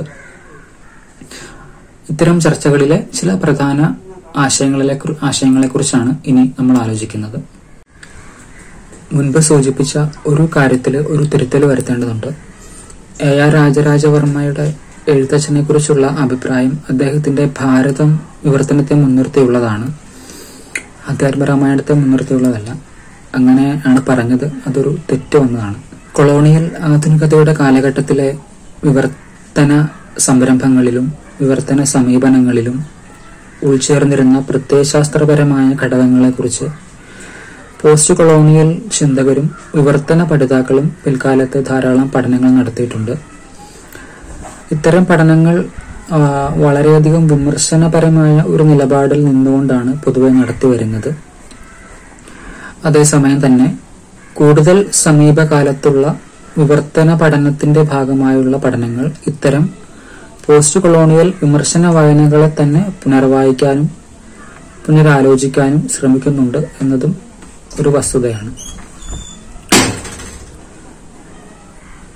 ആദ്യമായി കൊളോണിയൽ ആധുനികതയുടെ കാലഘട്ടത്തിൽ പൗരസ്ത്യ ദേശങ്ങളിൽ നിന്ന്, പ്രത്യേകിച്ച് ഭാരതം പോലെയുള്ള ഇടങ്ങളിൽ നിന്ന് നടത്തിയിട്ടുള്ള വിവർത്തനങ്ങളിൽ, പ്രത്യേകിച്ച് ഇംഗ്ലീഷിലേക്കുള്ള വിവർത്തനങ്ങളിൽ ഒരു വലിയ പ്രത്യയശാസ്ത്ര ഘടകമായി ഓറിയന്റലിസം അഥവാ പൗരസ്ത്യവാദം പ്രവർത്തിച്ചിരുന്നു എന്ന് ഇന്ന് തിരിച്ചറിയപ്പെട്ടിട്ടുണ്ട്.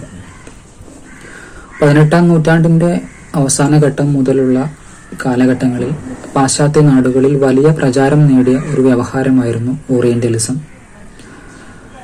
പൗരസ്ത്യ ദേശങ്ങളെക്കുറിച്ച്, യൂറോപ്പേതരമായ സംസ്കാരങ്ങളെക്കുറിച്ച് വിവിധ മേഖലകളുടെ ഭാഗമായി നിൽക്കുന്ന എഴുത്തുകാർ നിർമ്മിച്ചെടുത്ത പാഠസമുച്ചയത്തെയാണ് ഓറിയന്റലിസം എന്ന് വിളിക്കുന്നത്.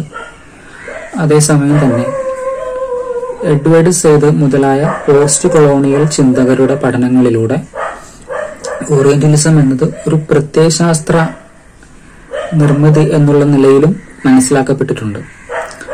ഓറിയന്റലിസ്റ്റ് പാഠങ്ങളിൽ സന്നിഹിതമായിരിക്കുന്ന കൊളോണിയലും യൂറോ കേന്ദ്രിതവുമായ അധികാര പ്രത്യയശാസ്ത്രത്തെ കുറിക്കുവാനാണ് ഇന്ന് നമ്മൾ പ്രധാനമായും ഓറിയന്റലിസം അല്ലെങ്കിൽ പൗരസ്ത്യവാദം എന്ന് സൂചിപ്പിക്കുന്നത്. ഒരു പാഠസമുച്ചയം എന്നതിനേക്കാൾ ഉപരി ആ പാഠസമുച്ചയത്തിന്റെ പ്രത്യയശാസ്ത്രത്തെ കുറിക്കുവാനാണ് നമ്മൾ ഓറിയന്റലിസം എന്ന് പൊതുവെ ഇന്ന് സൈദ്ധാന്തികമായ ചർച്ചാ മണ്ഡലങ്ങളിലൊക്കെ ഉപയോഗിച്ച് കാണുന്നത്. ഓറിയന്റലിസത്തിന്റെ പ്രത്യയശാസ്ത്രം കൊളോണിയൽ ആധുനികതയുടെ കാലഘട്ടത്തിലെ വിവർത്തന സംരംഭങ്ങളിൽ സന്നിഹിതമായിരുന്നു എന്ന് ചൂണ്ടിക്കാണിക്കപ്പെട്ടിട്ടുണ്ട്. യൂറോപ്യൻ സംസ്കാരം ഇതര സംസ്കാരങ്ങളിലൂടെ സ്വയം മനസ്സിലാക്കാൻ ശ്രമിച്ചതിന്റെ ഭാഗമായി ഇതര സംസ്കാരങ്ങളെ അപര നിർമ്മിതികളായിട്ട് കണക്കാക്കുകയും അങ്ങനെ അവയെ നിർമ്മിച്ചെടുക്കുകയും ഒന്നുകിൽ ഉട്ടോപ്പിയനോ അല്ലെങ്കിൽ ഡിസ്റ്റോപ്പിയനോ ആയിട്ടുള്ള എക്സോട്ടിക് ആയിട്ടുള്ള ഇടങ്ങളായിട്ട് അവയെ കണക്കാക്കുകയും അതിലൂടെ യൂറോപ്പിന്റെ കേന്ദ്രത്വവും യൂറോപ്പിന്റെ സവിശേഷത്വവും എടുത്തു കാണിക്കുകയും ചെയ്ത വ്യവഹാര സമുച്ചയമായിരുന്നു ഓറിയന്റലിസം. യൂറോപ്പിന്റെ കണ്ണിലൂടെ പൗരസ്ത്യ ദേശങ്ങളെ കാണുകയും ആ കാഴ്ചയിലൂടെ യൂറോപ്പിനെ തന്നെ കേന്ദ്രസ്ഥാനമായി തിരിച്ചറിയുകയും ചെയ്യുന്ന ഈ ഒരു വ്യവഹാര സമുച്ചയത്തിന്റെ പ്രത്യയശാസ്ത്രം കൊളോണിയൽ ആധുനികതയുടെ ചരിത്രഘട്ടത്തിലെ വിവർത്തന സംരംഭങ്ങളിലും സന്നിഹിതമായിരുന്നു. പ്രാദേശികമായ ഭാഷകളിൽ നിന്ന് ഇംഗ്ലീഷിലേക്കുള്ള വിവർത്തനങ്ങളെല്ലാം തന്നെ ഈ ഒരു കാലഘട്ടത്തിൽ ഓറിയന്റലിസത്തിന്റെ പ്രത്യയശാസ്ത്രത്താൽ നിയന്ത്രിതമായിരുന്നു എന്ന് പഠിതാക്കൾ ചൂണ്ടിക്കാണിക്കുന്നു. പാശ്ചാത്യ സാഹിത്യ വ്യവസ്ഥയും അതുപോലെ അവിടുത്തെ സംസ്കാര വ്യവസ്ഥയും നിർണയിക്കുന്ന ചില പ്രത്യേക ഘടനകൾക്കുള്ളിലേക്കാണ് ഈ കൃതികൾ വിവർത്തനം ചെയ്യപ്പെട്ടത്.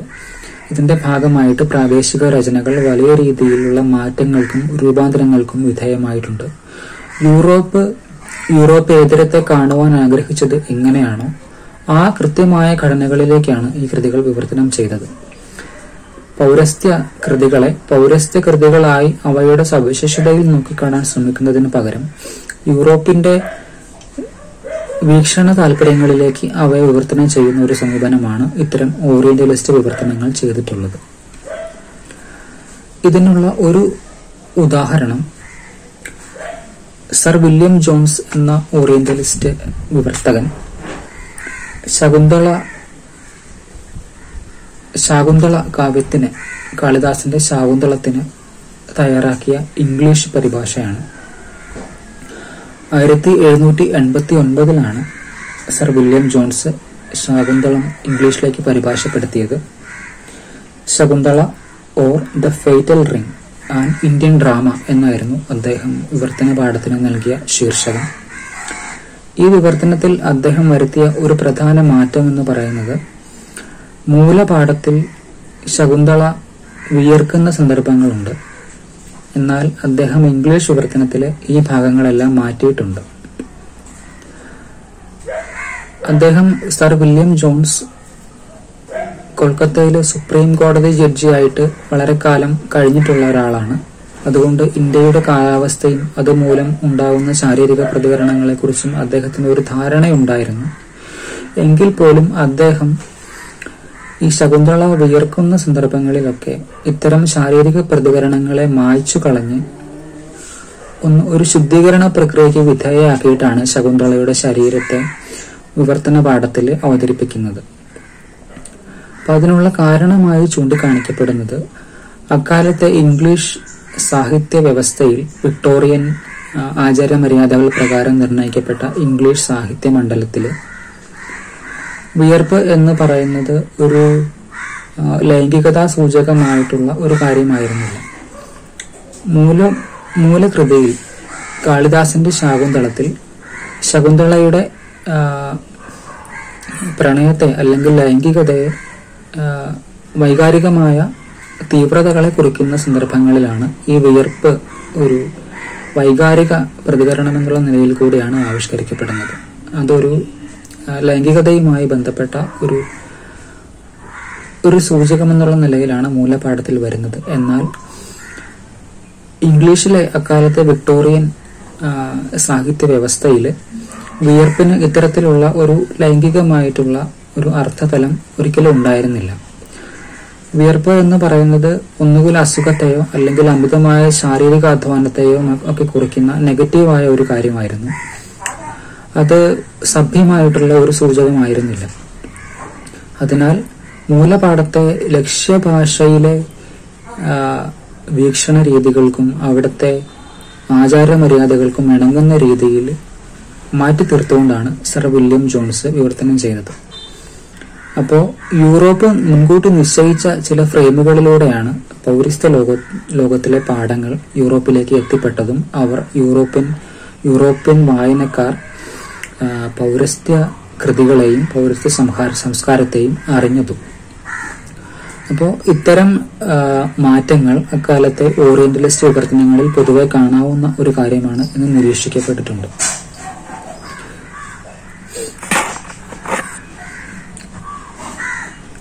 തേജസ്വിനി നിരഞ്ജന മുതലായ പോസ്റ്റ് കൊളോണിയൽ പഠിതാക്കൾ കൊളോണിയൽ കാലഘട്ടത്തിലെ വിവർത്തനത്തിന്റെ ഈ ഒരു അധികാര സ്വഭാവത്തെക്കുറിച്ച് വളരെ ശക്തമായി എഴുതിയിട്ടുണ്ട്. കൊളോണിയൽ അധികാര പ്രയോഗത്തിന്റെ ഒരു മാധ്യമം അല്ലെങ്കിൽ അതിനുള്ള ഒരു ഉപകരണം എന്ന നിലയിലാണ് വിവർത്തനം വർത്തിച്ചത്. വിവർത്തനം എന്നത് അധികാരപരമായ ഉള്ളടക്കമുള്ള ഒരു പ്രക്രിയയായിരുന്നു എന്നാണ് തേജസ്വിനി നിരഞ്ജന മുതലായ പഠിതാക്കൾ പറഞ്ഞിട്ടുള്ളത്. അതേസമയം തന്നെ സമീപകാലങ്ങളിൽ പോസ്റ്റ് കൊളോണിയൽ പക്ഷത്തു നിന്നും ഉണ്ടായിട്ടുള്ള ഇത്തരം വീക്ഷണങ്ങളെ പുനർവായിക്കാനുള്ള ശ്രമങ്ങളും ഉണ്ടായിട്ടുണ്ട്.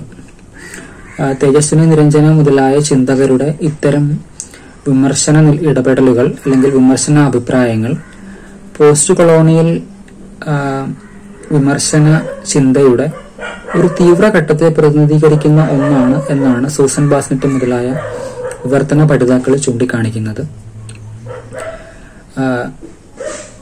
ഇത്തരം അഭിപ്രായങ്ങൾ പലപ്പോഴും വസ്തുതകളെ കവിഞ്ഞു നിൽക്കുന്നതാണ് എന്നും സൂസൻ ബാസ്നെറ്റ് സൂചിപ്പിക്കുന്നുണ്ട്. കാരണം ഇന്ത്യയുടെ പശ്ചാത്തലത്തിൽ കൊളോണിയൽ കാലഘട്ടത്തിൽ ഇംഗ്ലീഷിലേക്കുള്ള വിവർത്തനങ്ങൾ മാത്രമല്ല ഉണ്ടായിട്ടുള്ളത്, മറിച്ച് ഒരുപക്ഷെ അവയേക്കാൾ കൂടുതൽ ഇന്ത്യൻ ഭാഷകൾ തമ്മിലുള്ള വിവർത്തനങ്ങളും അതുപോലെ ഇംഗ്ലീഷിൽ നിന്ന് ഇന്ത്യൻ ഭാഷകളിലേക്കുള്ള വിവർത്തനങ്ങളും ഉണ്ടായിട്ടുണ്ട്. അതുകൊണ്ട് കൊളോണിയൽ കാലഘട്ടത്തിലെ ഇപ്പോൾ ഇന്ത്യൻ പശ്ചാത്തലത്തിലുള്ള വിവർത്തനത്തിന്റെ ഒരേ ഒരു തലം എന്ന് പറയുന്നത് ഓറിയന്റലിസത്തെ അടിസ്ഥാനമാക്കിയുള്ള വിവർത്തനമായിരുന്നില്ല. അത് പലതരത്തിലുള്ള വിവർത്തന നീക്കങ്ങളിൽ ഒന്ന് മാത്രമായിരുന്നു. ഓറിയന്റലിസത്തിന്റെ ഘടനയിലേക്ക് ഉൾപ്പെടുത്താനാവാത്ത മറ്റ് വിവർത്തന സംരംഭങ്ങളും കൊളോണിയൽ ഇന്ത്യയിൽ ഉണ്ടായിരുന്നു എന്ന് പിന്നീട് വിവർത്തന പഠനത്തിന്റെ മേഖലയിൽ പ്രവർത്തിക്കുന്ന പഠിതാക്കൾ ചൂണ്ടിക്കാണിച്ചിട്ടുണ്ട്. അതുപോലെ പല വിവർത്തകരും, എഡ്വേർഡ് ഫിറ്റ്സ്ജെറാൾഡ് മുതലായ പല ഓറിയന്റലിസ്റ്റ് വിവർത്തകരും അവരുടെ വിവർത്തന പദ്ധതിയെ നിർണയിച്ചത് സത്യത്തിൽ ഒരു അധികാര പ്രേരണ മാത്രമായിരുന്നില്ല, മറിച്ച് പൗരസ്ത്യ നാടുകളിലെ കൃതികളോടുള്ള വളരെ ആത്മാർത്ഥമായ അവരുടെ താല്പര്യം, അവരുടെ കൗതുകം തന്നെയായിരുന്നു. പ്രത്യയശാസ്ത്രം അവയിൽ പ്രവർത്തിച്ചുവെങ്കിൽ തന്നെയും അവരുടെ ബോധപൂർവമായ പ്രേരണയെ നിയന്ത്രിച്ചിരുന്നത് അവരുടെ കൗതുകവും ഈ നാടുകളിലെ സാഹിത്യത്തോടുള്ള അവരുടെ താല്പര്യവും തന്നെയായിരുന്നു എന്നും നിരീക്ഷിക്കപ്പെട്ടിട്ടുണ്ട്.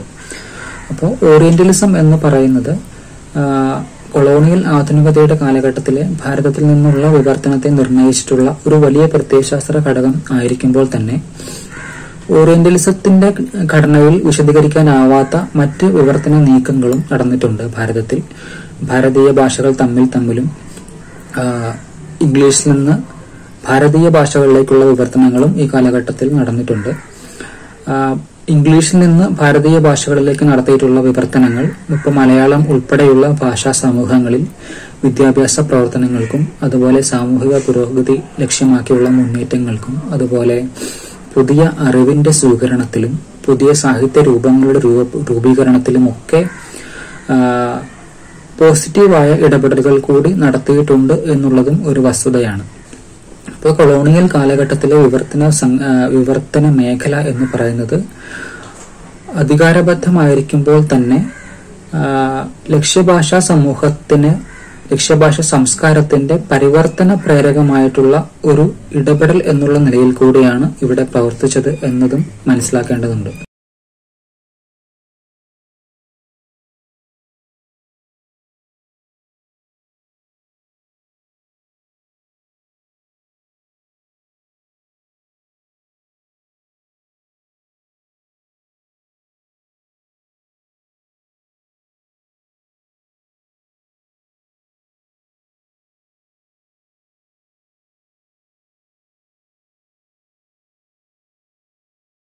ഭാരതീയ പശ്ചാത്തലത്തിൽ പ്രീ കൊളോണിയൽ ഘട്ടത്തിലെയും കൊളോണിയൽ ഘട്ടത്തിലെയും വിവർത്തന മണ്ഡലത്തെക്കുറിച്ചുള്ള ചില നിരീക്ഷണങ്ങളാണ് ഇവിടെ പങ്കുവച്ചത്. ഇനി കോളനി അനന്തര ഭാരതത്തിലെ അല്ലെങ്കിൽ സ്വാതന്ത്ര്യാനന്തര ഭാരതത്തിലെ വിവർത്തന മേഖലയിൽ വലിയ ഇടപെടൽ നടത്താൻ കഴിഞ്ഞിട്ടുള്ള, സൈദ്ധാന്തികമായും പ്രായോഗികമായും വലിയ ഇടപെടൽ നടത്തിയിട്ടുള്ള രണ്ട് പ്രമുഖ വിവർത്തകരെയും അവരുടെ വിവർത്തന സമീപനത്തെയും കുറിച്ചുള്ള ചില നിരീക്ഷണങ്ങളാണ് ഇവിടെ അവതരിപ്പിക്കാൻ ഉദ്ദേശിക്കുന്നത്. ഒന്നാമത് ഗായത്രി ചക്രവർത്തി സ്പിവാക് ആണ്. നമുക്കറിയാവുന്നതുപോലെ പോസ്റ്റ് കൊളോണിയൽ ചിന്തക എന്നുള്ള നിലയിലും സ്ത്രീവാദ സൈദ്ധാന്തിക എന്നുള്ള നിലയിലും താരതമ്യ സാഹിത്യ പഠിതാവ് എന്നുള്ള നിലയിലുമൊക്കെ ശ്രദ്ധേയയാണ് ഗായത്രി സ്പിവാക്. അതോടൊപ്പം വിവർത്തന മേഖലയിലും തന്റെ സാന്നിധ്യം അറിയിച്ചിട്ടുള്ള ഒരു എഴുത്തുകാരിയാണ്. ദറീദയുടെ സൈദ്ധാന്തിക രചനകൾ ഫ്രഞ്ച് ഭാഷയിൽ നിന്ന് ഇംഗ്ലീഷിലേക്ക് പരിഭാഷപ്പെടുത്തിയതിലൂടെയാണ് സ്പിവാക്ക് വിവർത്തന രംഗത്തെ ഒരു വലിയ സാന്നിധ്യമായിട്ട് മാറുന്നത്. അതുകൂടാതെ ബംഗാളി ഭാഷയിൽ നിന്ന് മഹാശ്വേതാ ദേവിയുടെ കൃതികൾ ഇംഗ്ലീഷിലേക്ക് പരിഭാഷപ്പെടുത്തി മഹാശ്വേതാ ദേവിയെ ഇംഗ്ലീഷ് വായനാ സമൂഹത്തിന് പരിചയപ്പെടുത്തിയതും സ്പിവാക്കാണ്.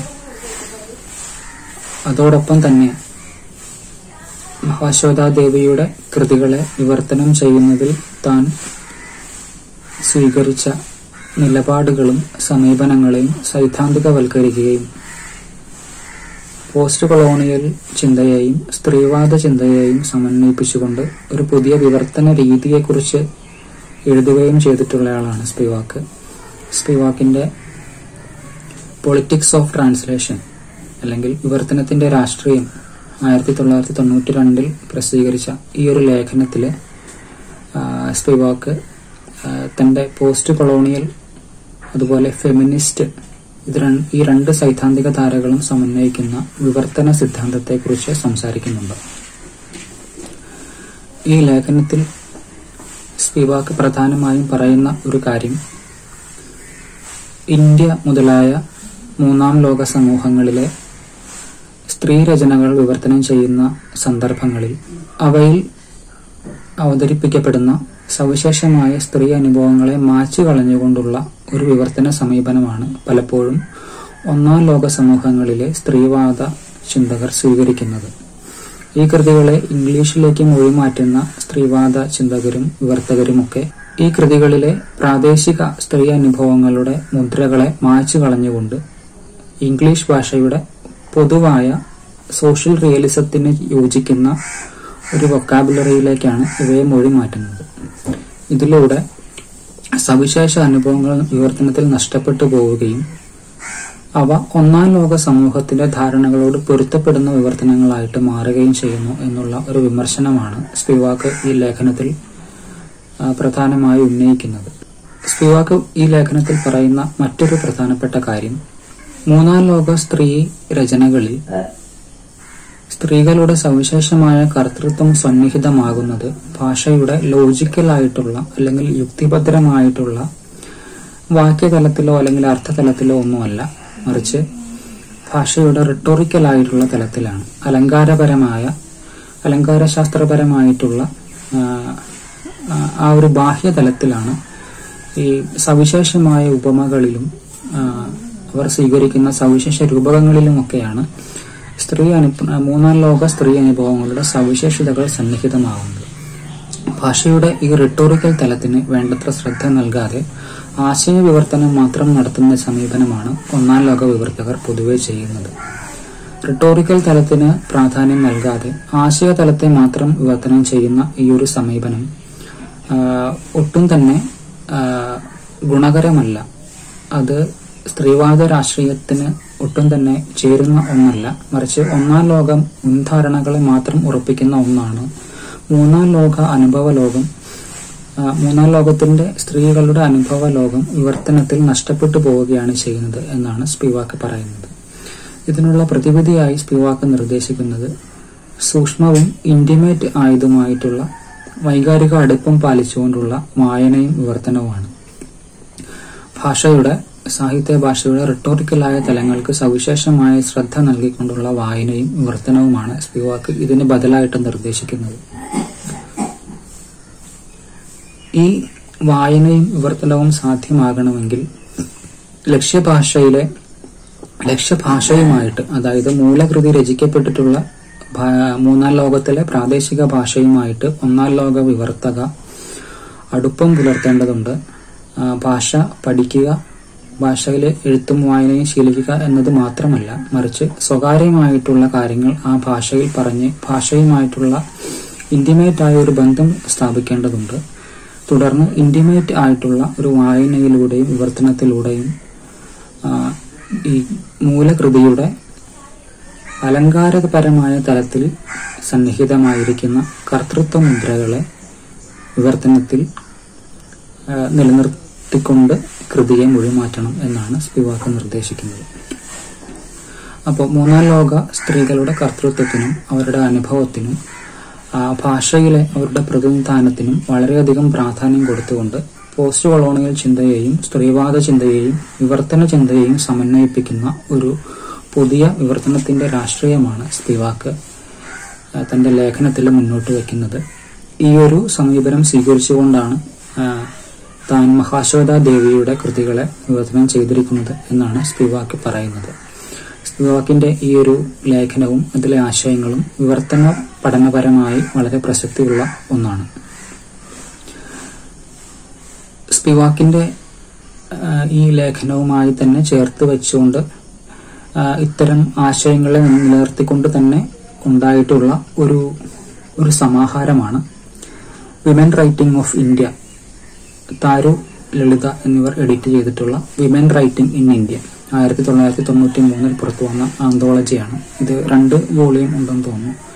അപ്പോൾ ഈ ഒരു വിമൻ റൈറ്റിംഗ് ഇൻ ഇന്ത്യ എന്നുള്ള ഈ സമാഹാരത്തിൽ സ്പിവാക്ക് നിർദ്ദേശിക്കുന്ന തരത്തിൽ പ്രാദേശിക അനുഭവങ്ങളെ മുദ്രണം ചെയ്ത ഭാഷയ്ക്ക് ശ്രദ്ധ നൽകുന്ന തരത്തിലുള്ള ഒരു വിവർത്തന വീക്ഷണമാണ് ആമുഖ പഠനത്തിൽ ഈ കൃതിയിൽ അവർ എഡിറ്റർമാർ മുന്നോട്ട് വെച്ചിട്ടുള്ളത്.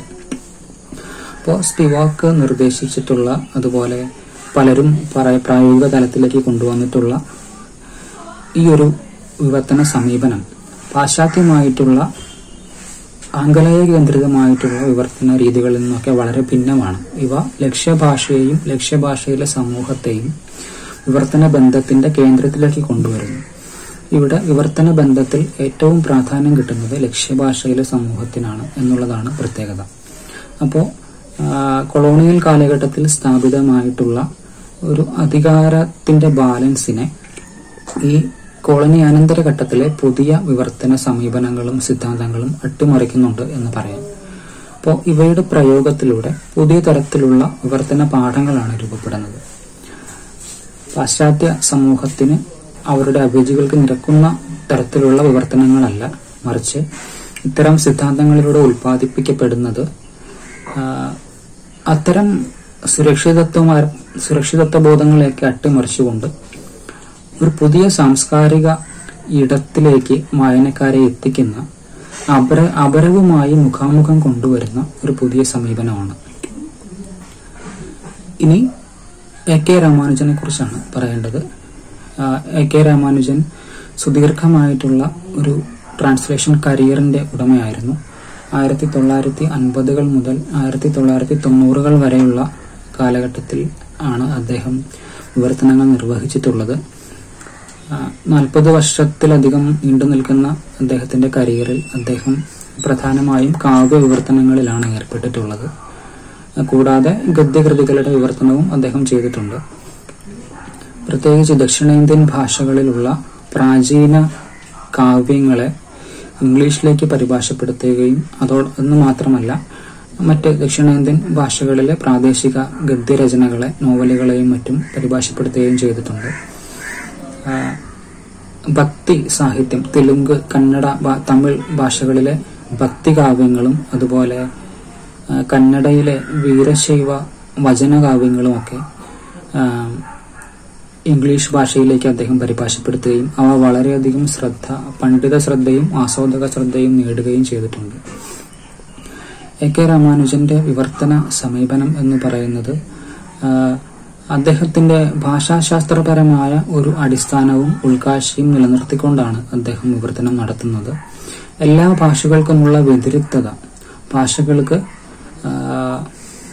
തമ്മിലും ഒപ്പം ഒരേ ഭാഷയിൽ തന്നെ വിഭിന്ന കാലങ്ങളിലും സംഭവിക്കുന്ന വ്യതിരിക്തതകളെ കുറിച്ച് ഒരു ഭാഷാശാസ്ത്ര പഠിതാവ് എന്ന നിലയിൽ അദ്ദേഹത്തിന് ബോധ്യമുണ്ട്. ആ ബോധ്യത്തിന്റെ അടിസ്ഥാനത്തിൽ ഇംഗ്ലീഷിലെ ഏകഭാഷാ സമൂഹങ്ങളെ അടിസ്ഥാനമാക്കി രൂപപ്പെട്ടിട്ടുള്ള വിവർത്തന സിദ്ധാന്തങ്ങളിൽ നിന്ന് വ്യത്യസ്തമായിട്ടുള്ള ഒരു വിവർത്തന സമീപനമാണ് അദ്ദേഹം സ്വീകരിച്ചിട്ടുള്ളത്. ഭാഷകൾ തമ്മിലുള്ള വ്യത്യാസങ്ങളെക്കുറിച്ചും ഭാഷകളുടെ വ്യതിരിക്ത സവിശേഷതകളെക്കുറിച്ചുമുള്ള ബോധം അദ്ദേഹത്തിന്റെ വിവർത്തന ചിന്തയുടെ കേന്ദ്രത്തിലുണ്ട്.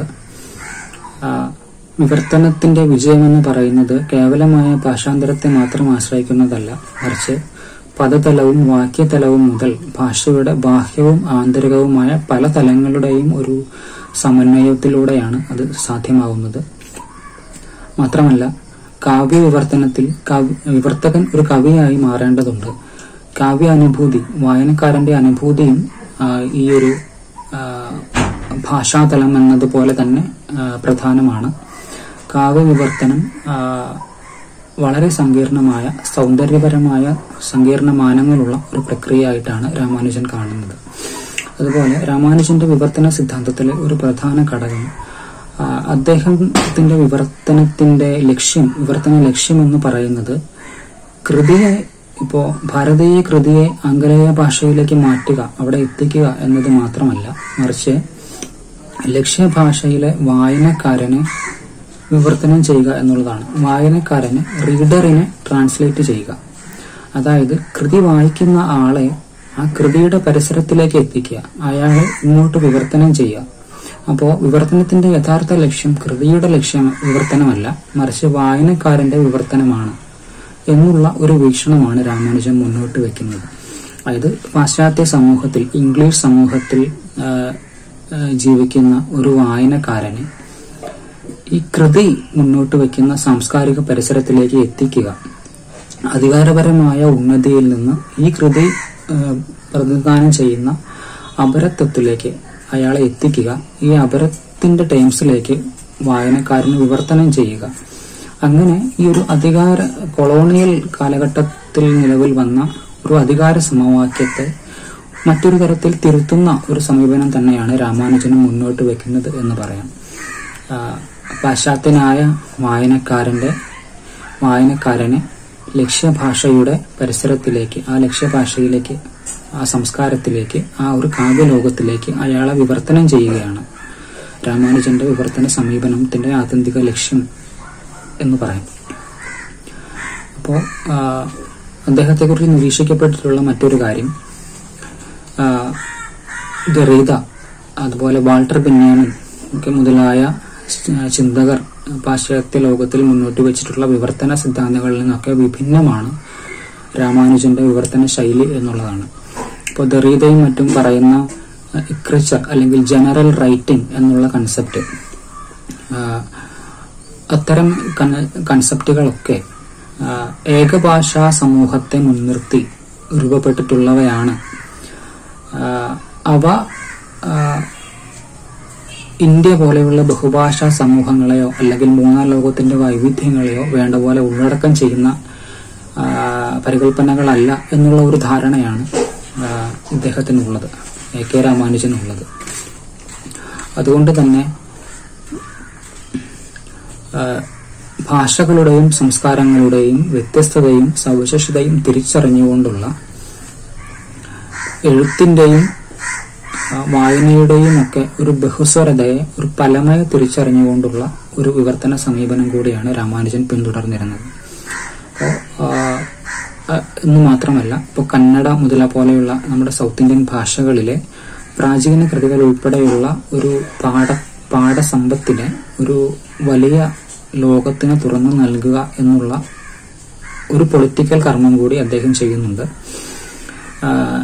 പാഠസമുച്ചയം, ഇപ്പോൾ ആഗോളതലത്തിൽ ലഭ്യമാകുന്ന പാഠസമുച്ചയത്തിലേക്ക് പ്രാദേശികതയുടെ മുദ്രകൾ പതിഞ്ഞിട്ടുള്ള ഇത്തരം പാഠങ്ങൾ കൂടി വന്നു ചേരുന്നതിന് അദ്ദേഹം നൽകിയിട്ടുള്ള സംഭാവനകൾ ആഗോള വിവർത്തന മണ്ഡലത്തിൽ ആ രീതിയിൽ ഒന്നുകൂടി ബഹുസ്വരമാക്കുന്നതിന് വേണ്ടി അദ്ദേഹം നടത്തിയിട്ടുള്ള സംഭാവനകളും വളരെ വലുതാണ്.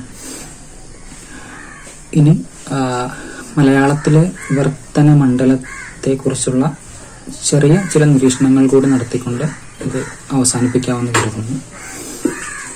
നമുക്കറിയാവുന്നതുപോലെ മലയാളത്തിൽ ആധുനിക അർത്ഥത്തിലുള്ള ആദ്യകാല അനുവാദ പ്രക്രിയകളെ കുറിച്ച് നമ്മൾ കണ്ടു കഴിഞ്ഞു. ആധുനികതയുടെ വരവോടുകൂടി ഒരു ആധുനിക അർത്ഥത്തിലുള്ള വിവർത്തനം മലയാളത്തിൽ ആരംഭിക്കുന്നുണ്ട്. എങ്കിലും മലയാളത്തിൽ ഒരു വിവർത്തന സിദ്ധാന്തങ്ങളുടെ അവതരണത്തിന്റെ കാര്യത്തിൽ ഇപ്പോഴും ഒരു വിപുലനം ഉണ്ടായിട്ടില്ല എന്ന് നിരീക്ഷിക്കപ്പെട്ടിട്ടുണ്ട്. ആദ്യകാല വിവർത്തനങ്ങൾ മുതൽ തന്നെ വിവർത്തക കുറിപ്പുകളും ആമുഖ കുറിപ്പുകളും എഴുതുന്ന പതിവ് ഉണ്ടെങ്കിലും പൊതുവെ മൂലകൃതിയെ കേന്ദ്രമാക്കുന്ന ഒരു വിവർത്തന ബന്ധത്തെ മുൻകൂട്ടി സ്വീകരിച്ചുകൊണ്ടുള്ളവയാണ് ഈ വിവർത്തനങ്ങളെല്ലാം തന്നെ. മറ്റ് പല മൂന്നാം ലോക സമൂഹങ്ങളിലും ഉണ്ടായിട്ടുള്ളതുപോലെ വിവർത്തനത്തിന്റെ രാഷ്ട്രീയത്തെക്കുറിച്ചുള്ള തനതായ ചിന്തകളും പുതിയ വിവർത്തന രാഷ്ട്രീയത്തെ സംബന്ധിച്ച പുതിയ ആവിഷ്കാരങ്ങളും നവീനമായ സമീപനങ്ങളും മലയാളത്തിൽ ഉണ്ടായിട്ടുള്ളതായിട്ട് കാണുന്നില്ല.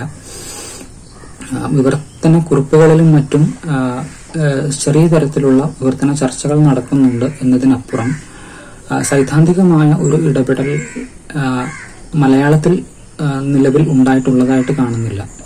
അതേസമയം തന്നെ 90കളൊക്കെ ആവുമ്പോഴത്തേക്കും ഭാഷാശാസ്ത്രപരവും അതുപോലെ വിവർത്തന പഠനപരവുമായ സൈദ്ധാന്തിക ഗ്രന്ഥങ്ങൾ മലയാളത്തിലേക്ക് എത്താൻ തുടങ്ങിയതിലൂടെ വിവർത്തനത്തെക്കുറിച്ചുള്ള അവബോധം രൂപപ്പെടുന്നുണ്ട്. ഇത് വിവർത്തകരെയും അവരുടെ വിവർത്തന ശൈലികളെയും സ്വാധീനിക്കുന്നതായിട്ട് കാണാം. ഉദാഹരണമായിട്ട് പല സ്ത്രീ വിവർത്തകരും, ജയദേവിക ഉൾപ്പെടെയുള്ള സ്ത്രീ വിവർത്തകർ പലരും അവരുടെ ആമുഖക്കുറിപ്പുകളിൽ വിവർത്തന സൈദ്ധാന്തികമായിട്ടുള്ള നിലപാടുകൾ അവതരിപ്പിക്കുന്നതായിട്ട് കാണാം. അപ്പോൾ ആദ്യഘട്ടങ്ങളിൽ മലയാളത്തിലെ വിവർത്തനങ്ങളിൽ സൈദ്ധാന്തികമായ നിലപാടുകളെ അടിസ്ഥാനമാക്കിയുള്ള ഒരു വിവർത്തന സമീപനം കാണാൻ സാധ്യത കുറവായിരുന്നുവെങ്കിലും പുതിയ കാലഘട്ടങ്ങളിൽ വിവർത്തനത്തിന്റെ സൈദ്ധാന്തിക തലം, വിവർത്തനത്തിന്റെ രാഷ്ട്രീയം എന്നത് വിവർത്തകരുടെ നിലപാടിനെ നിർണ്ണയിക്കുന്ന ഒരു ഘടകമായി മാറാൻ തുടങ്ങിയിട്ടുണ്ട് എന്ന് വേണമെങ്കിൽ പറയാം. സമീപകാലത്ത് പുറത്തുവരുന്ന ആമുഖക്കുറിപ്പുകളിലും മറ്റും വിവർത്തനത്തിന്റെ സ്ത്രീവാദപരമായ തലങ്ങളും അതുപോലെ വിവർത്തനത്തിന്റെ രാഷ്ട്രീയ തലങ്ങളുമൊക്കെ വിവർത്തകന്മാരും സൂചിപ്പിക്കുന്നതായിട്ട് കണ്ടുവരുന്നുണ്ട്. അതുപോലെ മലയാളത്തിൽ അടുത്ത സമീപകാലത്തായി വന്നു തുടങ്ങിയിട്ടുള്ള വിവർത്തന ഗവേഷണങ്ങളും സൈദ്ധാന്തിക പഠനങ്ങളുമൊക്കെ വിവർത്തന മേഖലയിൽ പുതിയ ഉൾക്കാഴ്ചകൾ നൽകാൻ പര്യാപ്തമായവ തന്നെയാണ്.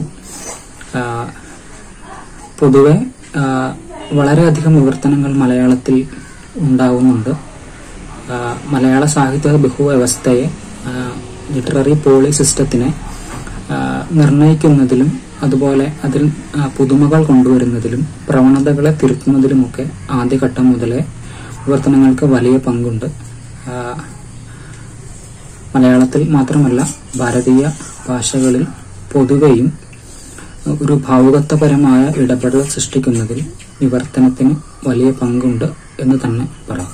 ആദ്യകാല അനുവാദ പ്രക്രിയകൾ മുതൽ കൊളോണിയൽ കാലഘട്ടത്തിൽ സംഭവിച്ച മാറ്റങ്ങൾ, അതുപോലെ കൊളോണിയാനന്തര ഘട്ടത്തിലെ വിവർത്തന രാഷ്ട്രീയത്തെ സംബന്ധിച്ച പുതിയ ആലോചനകൾ, ഇങ്ങനെയുള്ള വിവിധ ഘട്ടങ്ങളിലൂടെ ഭാരതീയമായ വിവർത്തന മണ്ഡലത്തിന്റെ ചരിത്രത്തെയും സൈദ്ധാന്തിക തലത്തെയും കുറിച്ചുള്ള ചില ചുരുങ്ങിയ ആലോചനകൾ അവതരിപ്പിക്കാനാണ് ശ്രമിച്ചത്. കാര്യങ്ങൾ ആവശ്യത്തിന് വ്യക്തമായിട്ടുണ്ടാകുമെന്ന് കരുതുന്നു. എല്ലാവർക്കും നന്ദി അറിയിക്കുന്നു.